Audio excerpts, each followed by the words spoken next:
नमस्कार, न्यूज 18 मध्य प्रदेश छत्तीसगढ़ देख रहे हैं आप। रायपुर से बड़ी खबर है। एनआईए दफ्तर पहुंचे हैं गृह मंत्री अमित शाह। एनआईए शाखा कार्यालय का शुभारंभ करने वाले हैं गृह मंत्री। और केंद्रीय गृह मंत्री अमित शाह एनआईए शाखा कार्यालय का शुभारंभ करेंगे। नया रायपुर सेक्टर 24 में एनआईए का ये नया कार्यालय बनाया गया है। तो ये तस्वीरें हैं और गृह मंत्री अमित शाह साथ ही मुख्यमंत्री भूपेश बघेल भी इस मौके पर पहुंचे हैं, कार्यक्रम में शामिल हैं। ये तस्वीरें आपको दिखा रहे हैं, रायपुर से ये तस्वीरें हैं और एनआईए दफ्तर पहुंचे हैं केंद्रीय गृह मंत्री अमित शाह। नया दफ्तर तैयार हुआ है करोड़ों की लागत से और आज केंद्रीय गृह मंत्री अमित शाह के हाथों इसका लोकार्पण होने जा रहा है। अभी तक किराए के इमारत में चल रहा था एनआईए का दफ्तर। मुख्यमंत्री छत्तीसगढ़ शासन श्री सुनील सोनी जी, माननीय सांसद। आपको बता दें कि नया रायपुर के सेक्टर 24 में एनआईए का ये नया कार्यालय बनाया गया है और गृह मंत्री इस कार्यालय का लोकार्पण करने के लिए पहुंचे हैं। खासतौर से पहुंचे हैं रायपुर। इस दौरान कुछ और कार्यक्रम हैं जिनमें गृह मंत्री शामिल होंगे और ये एनआईए दफ्तर से तस्वीरें आपको दिखा रहे हैं जहां पर लोकार्पण का कार्यक्रम। आदरणीय मुख्यमंत्री छत्तीसगढ़ सरकार श्री भूपेश बघेल जी, आदरणीय राज्य मंत्री जनजातीय कार्य मंत्रालय श्रीमती रेणुका सिंह सरुता जी, श्री रमन सिंह जी पूर्व मुख्यमंत्री छत्तीसगढ़, श्री सुनील कुमार सोनी जी, माननीय सांसद रायपुर, स्टेट होम मिनिस्टर साहब, मुख्य सचिव छत्तीसगढ़ सरकार, महानिदेशक छत्तीसगढ़ पुलिस, केंद्रीय एवं छत्तीसगढ़ सरकार के अन्य सभी वरिष्ठ अधिकारीगण, प्रिंट और इलेक्ट्रॉनिक मीडिया के सदस्य, आमंत्रित अतिथिगण एवं एनआईए परिवार के सदस्यगण, मैं आज एनआईए की रायपुर शाखा कार्यालय के नव निर्मित भवन के उद्घाटन समारोह के अवसर पर यहाँ उपस्थित होने के लिए आप सभी का धन्यवाद करता हूं और हार्दिक अभिनंदन भी करता हूं। जैसा कि आप जानते हैं कि एनआईए का गठन नवंबर 2008 को मुंबई में हुई घातक आतंकवादी हमले के बाद किया गया था। एनआईए का राष्ट्रीय जांच अधिनियम 2008 दिसंबर 2008 को पारित किया गया पार्लियामेंट से और उसके द्वारा एक शेड्यूल्ड ऑफेंस की सूची के अपराधों के जांच, जिनमें आतंकवाद से संबंधित अपराध, टेरर फंडिंग, जाली भारतीय मुद्रा, विमानों और जहाजों के अपहरण, वेपन्स ऑफ मास डिस्ट्रक्शन से संबंधित कांड सम्मिलित थे, से निपटने के लिए एनआईए को बनाया गया था। उसके बाद हमारे आदरणीय गृह मंत्री साहब ने 2019 में एनआईए के मैंडेट का विस्तार किया, जिसमें और ऑफेंसेस को ऐड किया गया। प्रोहिबिटेड हथियारों का निर्माण और बिक्री, मानव तस्करी, साइबर टेररिज्म, एक्सप्लोसिव सब्सटेंसेस के मामलों की जांच करने का अधिकार भी इस तहत एनआईए को दिया गया। इसके साथ ही ऐसे मामलों की जांच का अधिकार भी दिया गया जो भारतीय नागरिकों और विदेशों में अवस्थित भारतीयों के हितों को प्रभावित करते हैं। सो एक्स्ट्रा टेरिटोरियल जुरिस्डिक्शन भी पार्लियामेंट ने 2019 में ये एनआईए को अधिकार दिया गया। ये पहली बार हुआ, एक बहुत बड़ी उपलब्धि थी। ये आदरणीय होम मिनिस्टर साहब के विजन के कारण, इनके रुचि के कारण और इनके बहुत पुश के कारण हुआ। और पिछले 3 सालों में एनआईए का बहुत एक्सपेंशन हुआ है, ज्योग्राफिकल एक्सपेंशन हुआ है। एनआईए के गठन के बाद पहले 10 सालों में, प्रथम 10 वर्षों में एनआईए की 8 शाखाएं थी और जबकि विगत 3 वर्षों में सरकार के द्वारा 10 नई शाखाओं को स्थापित किया गया है, जिसका फलस्वरूप है कि वर्तमान में एनआईए की 18 शाखाएं हैं और अगले 1.5 साल में 2024 तक ये इनका जो नंबर है ये 24 तक पहुंच जाएगा। आदरणीय गृह मंत्री साहब ने हमें एनआईए में बहुत अच्छा एक वर्ल्ड क्लास इंफ्रास्ट्रक्चर भी निर्माण के लिए सरकार द्वारा हमें सपोर्ट मिल रही है। हाल ही के वर्षों में एनआईए के द्वारा लखनऊ, गुवाहाटी और हैदराबाद में अपने कार्यालय और जो रेजिडेंशियल आवासीय परिसर हैं वो भी निर्माण हो चुके हैं। नई दिल्ली में एनआईए का हेडक्वार्टर बन गया है, मुंबई, कलकत्ता वगैरह में ज़मीन भी खरीद ली गई है और ये जो आज जिस का अभी इनॉग्रेशन किया होम मिनिस्टर साहब ने, तो उसमें ये जो हमारी रायपुर की ब्रांच है 2016 में, जून 2016 में इसको खोलने की मंजूरी दी गई थी और सितंबर 2016 में यहाँ काम प्रारंभ कर लिया था एनआईए की ब्रांच ने। और ये जो इसकी जो निर्माण, जो आज ये इतनी शानदार बिल्डिंग जिसका आज अभी उद्घाटन किया आदरणीय गृह मंत्री साहब ने, इस पे लगभग 18 करोड़ रुपया लगा और ये आज इसका उद्घाटन किया गया है।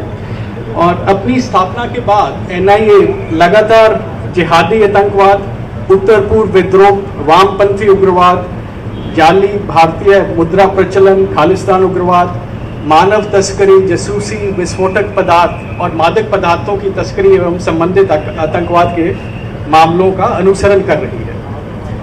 मुझे आपको ये बताते हुए बहुत खुशी और गौरव हो रहा है कि पिछले करीब 10 सालों में 475 से अधिक मामले दर्ज किए एनआईए ने और करीब 2700 से ज़्यादा आरोपियों को गिरफ्तार किया और इसमें करीब 435 अभियुक्तों को अभी तक दोषी ठहराया जा चुका है 104 मामलों में।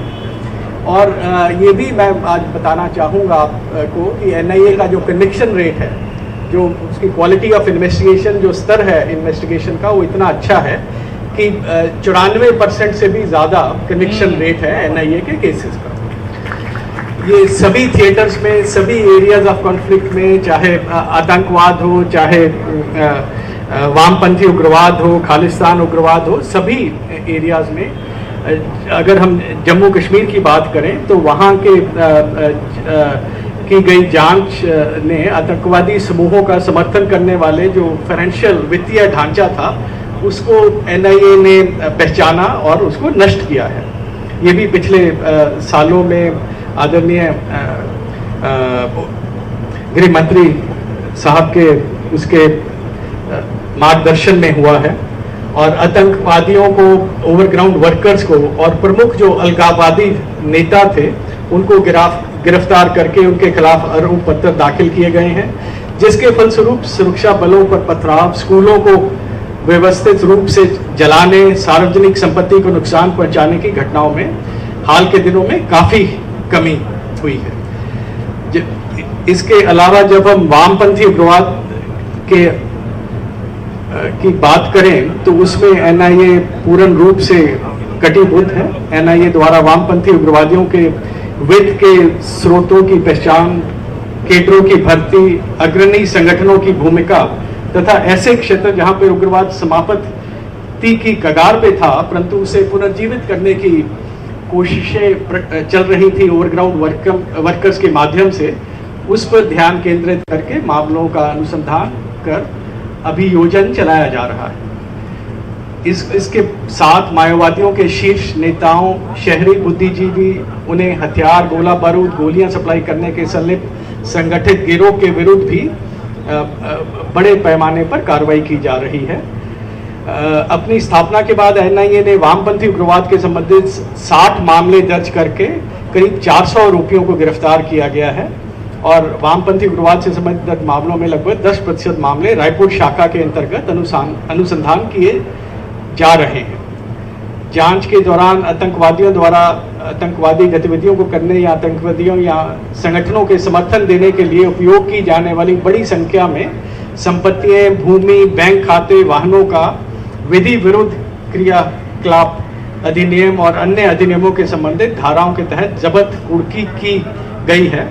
एनआईए द्वारा 15 करोड़ से अधिक की ऐसी संपत्तियों को जब्त किया गया है जिसके अपने कार्य से माध्यम से एनआईए ने माओवादी के संगठित वित्त पोषण पर अंकुश लगाया है। रायपुर शाखा द्वारा अनुसंधान किए गए जाली मुद्रा से संबंधित एक मामले में 7 अभियुक्तों को 7 साल सश्रम कारावास की सजा कुछ समय पहले जून 2022 में सुनाई गई है। मैं आज इस अवसर पे ये आपका मैं माननीय केंद्रीय गृह मंत्री जी को एनआईए की नई शाखाओं की मंजूरी, सीआरपीएफ में जो कोटा था एनआईए का उसको बढ़ाने का, फिक्स करने का और बहुत सारे इसमें एक विजन डॉक्यूमेंट बनाया गया है जो आदरणीय गृह मंत्री साहब बहुत एक्सपेंशन कर रहे हैं, बहुत स्ट्रेंथनिंग कर रहे हैं और वो चाहते हैं कि एफबीआई के तर्ज पे एनआईए एक प्रीमियर इन्वेस्टिगेशन एजेंसी बने और उसमें हमें पूरी सपोर्ट मिल रही है और मुझे पूरी उम्मीद है कि इन परिवर्तनों के साथ हम आपराधिक न्याय प्रणाली में जांच और अभियोजन में और अधिक गुणवत्ता लाने में सक्षम होंगे। महोदय, एनआईए छत्तीसगढ़ समेत सभी राज्यों की पुलिस एवं अन्य एजेंसियों के बीच बहुत अच्छा तालमेल है, चाहे वो खुफिया जानकारी संग्रह और अग्रतर जांच के लिए अनुसंधान बिंदुओं का विकास हो या विदेशों से सबूतों का संग्रह करना हो। मैंने अभी तक एनआईए की सफलता के बारे में जो वर्णन किया है वो आतंकवाद के खिलाफ सभी संगठनों की सामूहिक लड़ाई में शामिल प्रत्येक व्यक्ति के योगदान का नतीजा है, जिनमें फलस्वरूप से एनआईए के साथ साथ संबंधित केंद्रीय एजेंसी एवं राज्य पुलिस में तैनात अधिकारी भी शामिल हैं। मुझे पूर्ण विश्वास है कि आतंकवाद के विरुद्ध इस लड़ाई में सम्मिलित सभी एजेंसियों के साथ साथ छत्तीसगढ़ पुलिस का भी सहयोग हमें भविष्य में भी इसी प्रकार मिलता रहेगा। आज मैं रायपुर शाखा के नवनिर्मित भवन के उद्घाटन के अवसर पर उन आदरणीय मुख्य अतिथि, आदरणीय गृह मंत्री तथा विशिष्ट अतिथियों समेत सभी अतिथियों का अभिनंदन करता हूं और आभार प्रकट करता हूं। जय हिंद। बहुत बहुत धन्यवाद महानिदेशक जी। आपके इन स्वागत शब्दों के बाद अब मैं माननीय केंद्रीय गृह एवं सहकारिता मंत्री श्री अमित शाह जी से विशेष तौर पर अनुरोध करना चाहती हूं कि वे अपने विचारों से सभा को संबोधित करें और हमें अनुग्रहित करें।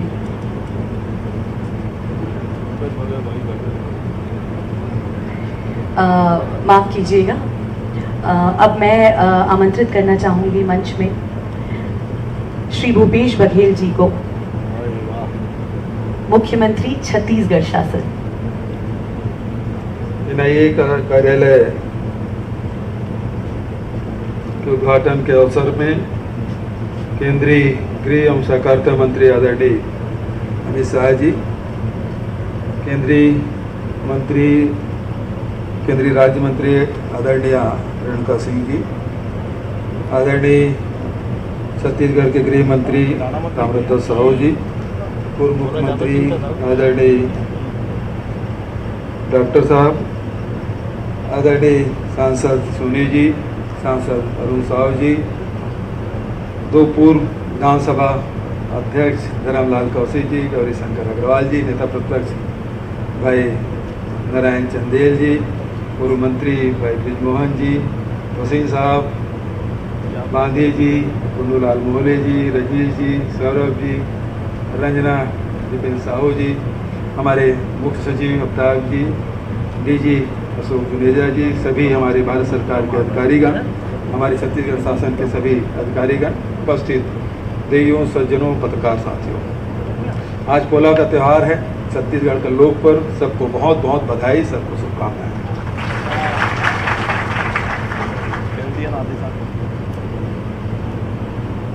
बहुत कम अंतराल में लगातार गृह मंत्री जी से मुलाकात हो रही, 2 बार दिल्ली में और अभी मध्य क्षेत्रीय परिषद की भी बैठक और आज छत्तीसगढ़ में मुलाकात और बहुत सारी बातें छत्तीसगढ़ के बारे में क्षेत्रीय परिषद की बैठक में बहुत सारे निर्णय हुए जो छत्तीसगढ़ के पक्ष में है, उसके लिए मैं गृह मंत्री जी को धन्यवाद देता हूं। साथ ही एनआईए के कार्यालय शुरू होने से निश्चित रूप से बहुत सारी जो घटनाएं हैं जिसके बारे में दिनकर गुप्ता जी ने, महानिदेशक का नाम नहीं ले पाया, क्षमा चाहूँगा, बहुत विस्तार से जानकारी आपने दी। एनआईए के कार्य किस प्रकार से गठन हुआ और उसके बाद उसका विस्तार हुआ और उसके क्षेत्राधिकार बहुत बड़े, बहुत जिम्मेदारी और बहुत विश्वसनीय संगठन के रूप में एनआईए को हम जानते हैं। और छत्तीसगढ़ के कार्य के बारे में भी विस्तार से जानकारी दी। अभी जो वामपंथी उग्रवाद की 2 घटनाएं घटी वो भी आपके अधीन जांच में है, जीराम घाटी के है और भीमा मंडावी जी पूर्व विधायक, उसके भी जो हत्या हुई वो भी जांच में पेंडिंग है। और लेकिन बहुत सारे और भी जो जानकारी आपने दी उसके लिए मैं आपको धन्यवाद देता हूँ। आदरणीय साथियों, चाहे उग्रवाद हो चाहे आतंकवाद हो, ये मानवता के दुश्मन हैं और इसके लिए हम सबको सहयोग करना चाहिए, चाहे वो राज्य की पुलिस हो, चाहे वो सीआरपीएफ हो, चाहे वो एनआईए हो या सेंट्रल एजेंसियां हो। जिस प्रकार से छत्तीसगढ़ में वामपंथी उग्रवाद छत्तीसगढ़ राज्य बनने के साथ ही हमको विरासत में मिली थी और बहुत तेजी से बढ़ा भी। बहुत सारे हमारे जवानों की शहादत हुई, आम नागरिक मारे गए, धन जन की हानि हुई, लेकिन उससे जूझते हुए आज इस बात का हमें संतोष है कि नक्सलवाद को बहुत पीछे धकेलने में हम सब सफल रहे।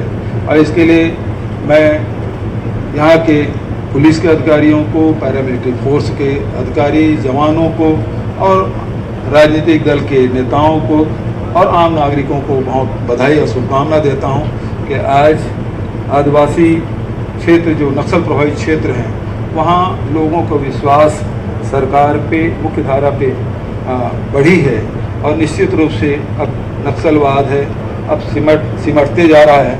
और मुझे पूरा विश्वास है कि जिस प्रकार से केंद्रीय गृह मंत्री जी का सहयोग हम लोगों को मिलता रहा है, तो मुझे पूरा विश्वास है कि बहुत जल्दी हम छत्तीसगढ़ में नक्सलवाद समाप्त करने में सफल होंगे। अब ये कहना कठिन है कि कब तक होगा, लेकिन जिस प्रकार से जिस तेज़ी से वो सिमटते जा रहे हैं तो उम्मीद है कि बहुत जल्दी छत्तीसगढ़ से वामपंथी उग्रवाद समाप्त होगा, ऐसा मेरा मानना है।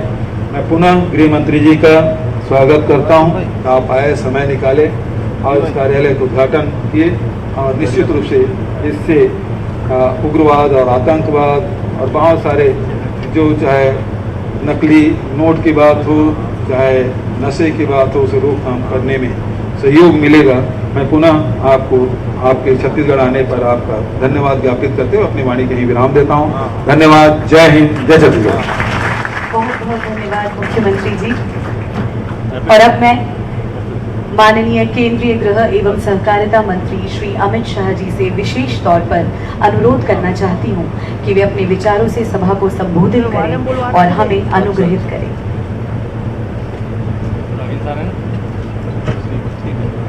आज के इस छोटे मगर बहुत महत्वपूर्ण कार्यक्रम में उपस्थित छत्तीसगढ़ शासन के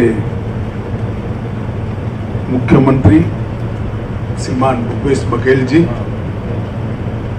छत्तीसगढ़ के पूर्व मुख्यमंत्री डॉक्टर रमन सिंह जी, छत्तीसगढ़ के गृह मंत्री श्री ताम्रध्वज साहू जी, मोदी जी की मंत्रिपरिषद में मेरी साथी छत्तीसगढ़ की ही नेत्री बहन रेणुका सिंह जी, रायपुर के सांसद श्री सुनील कुमार जी, श्री दिनकर गुप्ता जी और आज के कार्यक्रम में आए हुए सभी गणमान्य अतिथिगण, भाइयों एवं बहनों, सबसे पहले तो मैं तीजा पोला के शुभ अवसर पर समग्र छत्तीसगढ़ वासियों को बहुत मन से बहुत बहुत शुभकामनाएं और बधाई देना चाहता हूं। हमारे यहाँ परंपरागत जो त्योहार बने हैं वो बहुत सोच समझकर हमारे पूर्वजों ने बनाए हैं। अनेक विविध चीजों को त्योहारों के साथ जोड़कर जनमानस का और जनता का व्यापक प्रशिक्षण करने की इसमें संदेश रखा है। आप पोला के त्योहार को ही ले लीजिए, ये अन्न के उत्पादन से जुड़ा हुआ है।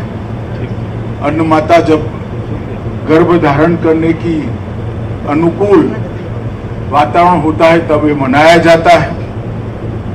बैल का भी पूजन कर कर कृषि प्रधान देश के अंदर न केवल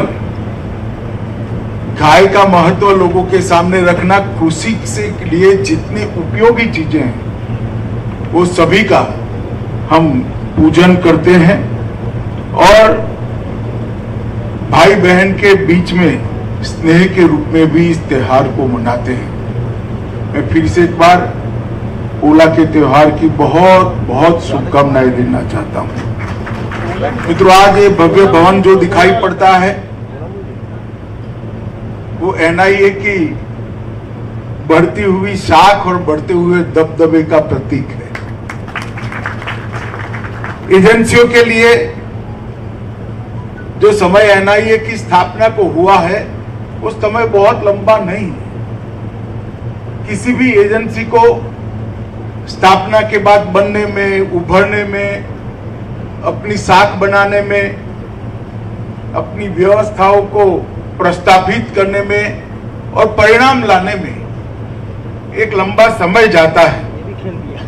मगर एनआईए ने अल्प काल के अंदर ही अपने कार्यक्षेत्र के हर पहलू में बेंचमार्क स्थापित कर पूरे विश्व में एक prime anti terror investigation agency का एक प्रकार से मान्यता प्राप्त किया है। पूरे देश के लिए गौरव की बात है।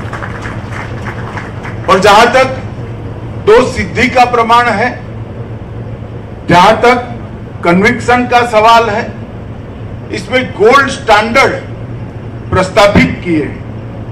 लगभग बीच में थोड़ा लुढ़क गया था, परंतु 94% का दोष सिद्धि का प्रमाण, और वो भी ऐसे केसों के अंदर जहां साक्ष्य मिलना ही मुश्किल, जहां षड्यंत्र शायद देश की सीमाओं के बाहर से होते हैं, घटना यहां होती है और उस वक्त ज्यादातर घटना में लिप्त लोग उसी स्थान पर मरने की भी संभावना होती है। फिर भी इसकी तह तक जाना, इसके सपोर्ट में कौन कौन लोग थे उनको ढूंढना, सीमाओं के अंदर और सीमाओं के बाहर पूरा सहयोग करने वालों का जाला ढूंढ कर निकालना और उसको खत्म करना। मैं मानता हूं कि एनआईए ने अपनी स्थापना के सभी उद्देश्यों को गरिमापूर्ण तरीके से पूर्ण करने में सफलता दी है। श्री दिनकर गुप्ता और उनके नेतृत्व में पूरी एनआईए की टीम को मैं बहुत बहुत साधुवाद देना चाहता हूं। मित्रों, एनआईए को हमने लगभग एक फेडरल क्राइम इन्वेस्टिगेशन एजेंसी बनाने के लिए विगत 3 साल के अंदर ढेर सारे प्रयास कर रहे हैं। मैं इस पर बाद में आऊंगा, परंतु आज रायपुर ब्रांच का अपना खुद का 1.25 एकड़ का ये मकान बनकर खड़ा हो गया है। इसका मुझे बहुत आनंद है। दोनों पूर्व मुख्यमंत्री और अभी के मुख्यमंत्री दोनों यहाँ बैठे हैं। मैं दोनों को हृदय से भूमि देने के लिए और सहयोग देने के लिए बहुत बहुत धन्यवाद करना चाहता हूं। विगत वर्षों में 10 जगह पर 10 राज्यों में एनआईए ने अपने काम का विस्तार किया है। 19 में चंडीगढ़, 20 में रांची, इंफाल और चेन्नई, 22 में जयपुर, अहमदाबाद, बेंगलुरु, पटना, भोपाल, भुवनेश्वर, कुल मिलाकर 3 साल में 18 राज्यों में अपनी पहुंच को मजबूत कर वहां पर अपने अस्तित्व को एनआईए को ने बनाया है। वहां ब्रांचेस खोले गए हैं और मुझे पूरा भरोसा है कि कार्यक्रम हमने बनाया है 2024 की मई के पहले, देश में नए चुनाव आने के पहले देश के सभी राज्यों में एनआईए अपनी उपस्थिति दर्ज करा लेगी। हर जगह पे एनआईए की ब्रांच होगी, इसका मुझे विश्वास है। मित्रों, मोदी सरकार ने वामपंथी उग्रवाद, टेररिज्म और टेररिज्म से रिलेटेड कई सारे गुनाह, जैसे फेक करेंसी हो, जैसे नारकोटिक्स हो, इस सब के खिलाफ एक जीरो टॉलरेंस की नीति को अख्तियार किया है और इसीलिए हमने एनआईए को मजबूत करने में कोई कसर नहीं छोड़ी। नरेंद्र मोदी सरकार का जीरो टॉलरेंस की नीति को अख्तियार करने के लिए हर संभव ये प्रयास रहा कि आतंकवाद संबंधी सारी सूचनाओं इरिस्पेक्टिव ऑफ पॉलिटिकल पार्टी राज्यों के साथ साझा किया जाए। आतंकवाद विरोधी जितने भी कानून हैं, आतंकवाद को सपोर्टिव जितनी भी एक्टिविटी है, इसके खिलाफ जितने कानून हैं, वो सभी कानूनों को पुख्ता और सख्त बनाया जाए। आतंकवाद विरोधी इन्वेस्टिगेशन करने वाली सभी संस्थाओं को मजबूत किया जाए और इसमें दोष सिद्धि के प्रमाण को 100% करने का लक्ष्य रखा जाए और उसी उपक्रम में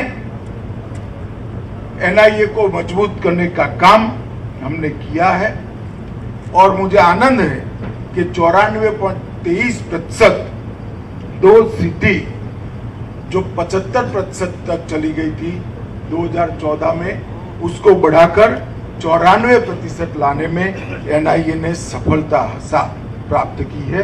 वो बहुत आनंद का विषय है।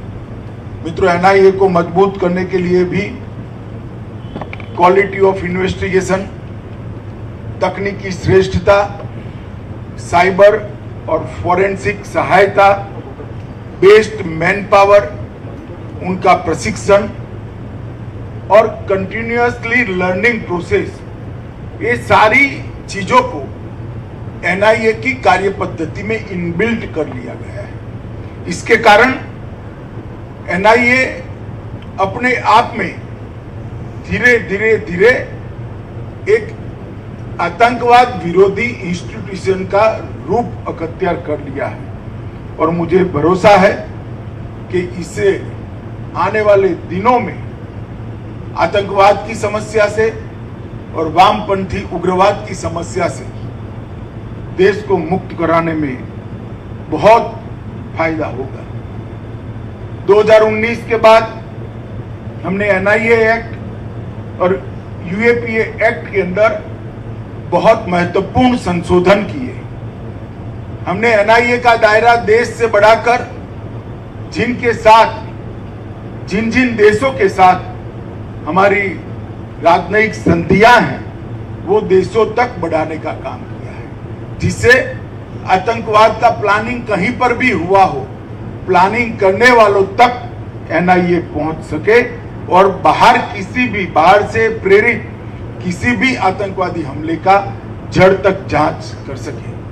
इसके अलावा मानव तस्करी, प्रतिबंधक विस्फोटक और साइबर अपराध जैसे मुकदमों की भी जांच का अधिकार एनआईए को हमने दिया है और आतंकवादी संगठनों को प्रतिबंधित करना और प्रतिबंधित कर आतंकवादी संगठन घोषित करना और संगठनों के साथ साथ व्यक्तियों को भी, आतंकवादियों को भी आतंकवादी घोषित करने का अधिकार हमने एनआईए को दिया है।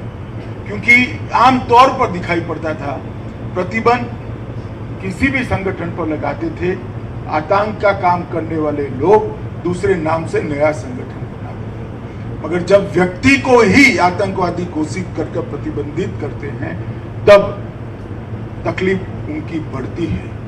और अब तक 36 व्यक्तियों को एनआईए ने आतंकवादी घोषित करने का काम किया है और अंतर्राष्ट्रीय स्तर पर भी इसकी मान्यता प्राप्त हुई है। एनआईए को न केवल सिर्फ एक इन्वेस्टिगेशन एजेंसी, ये क्षेत्र का पूरा डेटाबेस एनआईए के अंदर बने, चाहे कोई भी देश के अंदर विगत 50 साल के अंदर आतंकवादी घटना हुई हो, उसकी एफआईआर, उसका इन्वेस्टिगेशन और उसके जजमेंट्स और सर्वोच्च अदालत तक के उसके फैसले, ये सारों का एक डेटाबेस एनआईए में बनाने की हमने शुरुआत की है।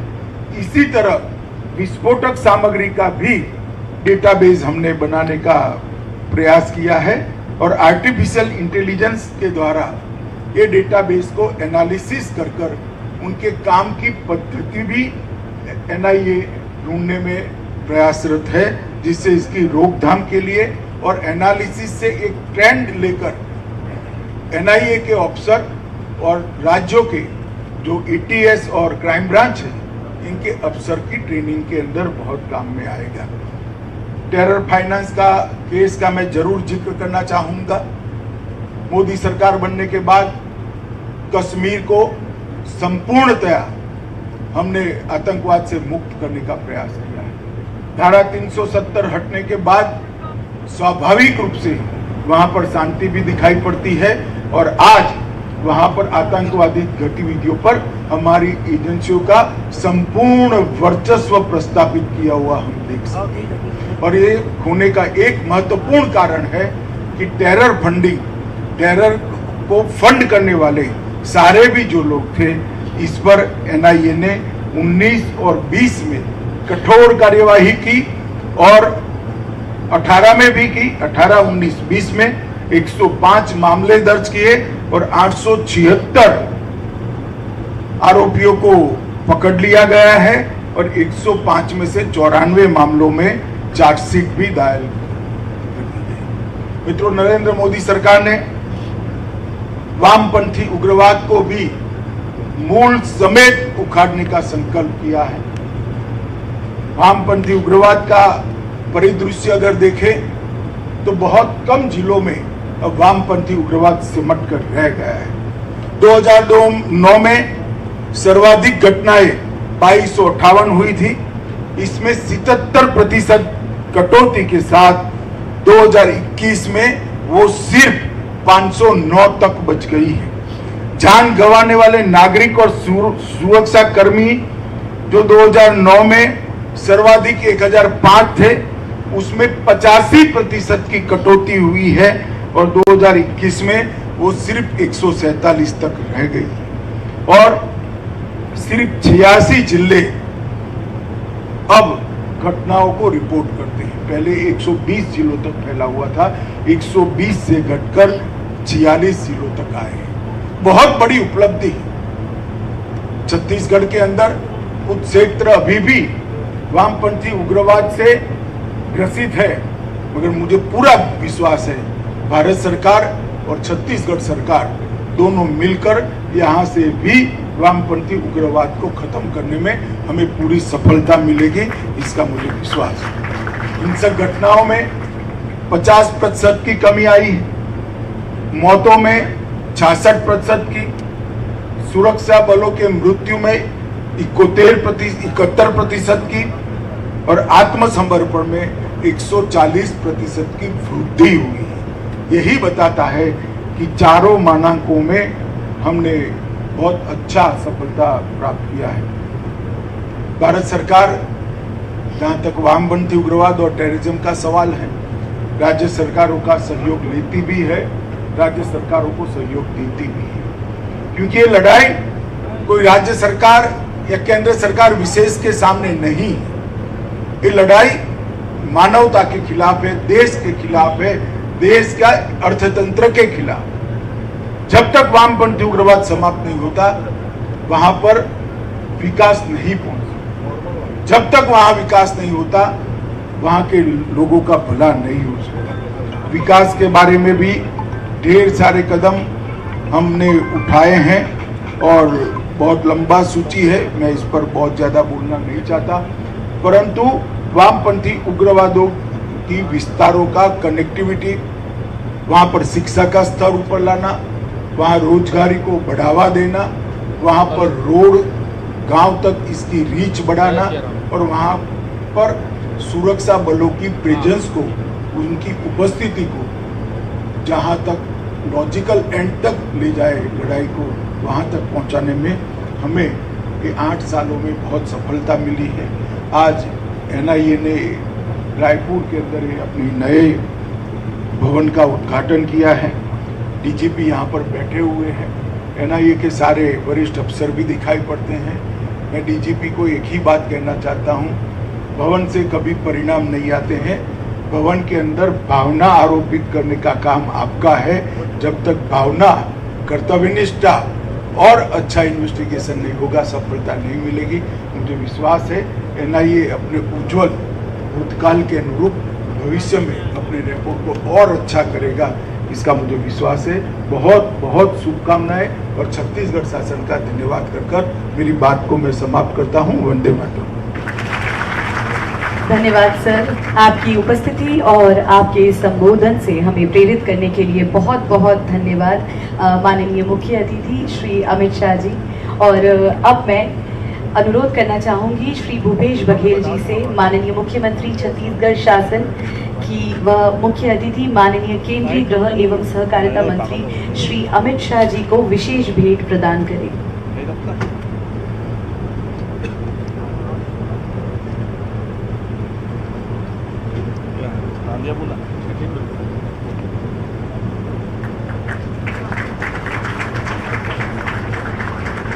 तीजा और पोला के अवसर पे एक तरह से ये छत्तीसगढ़ की छाप आप देख सकते हैं। और अब मैं महानिदेशक श्री दिनकर गुप्ता जी से अनुरोध करती हूँ कि वह माननीय केंद्रीय गृह एवं सहकारिता मंत्री श्री अमित शाह जी एवं मंच पर आसीन सभी गणमान्य अतिथियों को स्मृति चिन्ह प्रदान करें।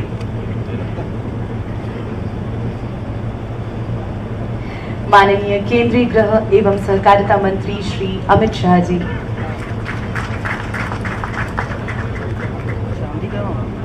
श्री भूपेश बघेल जी, माननीय मुख्यमंत्री छत्तीसगढ़ शासन, श्रीमती रेणुका सिंह सरूता जी, माननीय केंद्रीय जनजाति विकास राज्य मंत्री, श्री ताम्रध्वज साहू, माननीय गृह मंत्री छत्तीसगढ़,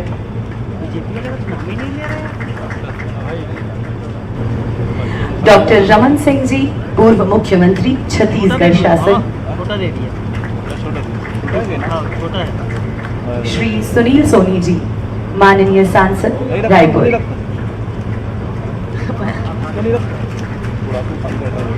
धन्यवाद महानिदेशक जी। और अब मैं अतिरिक्त महानिदेशक श्री AM कुलकर्णी को धन्यवाद प्रस्ताव देने के लिए मंच पर आमंत्रित करना चाहूंगी।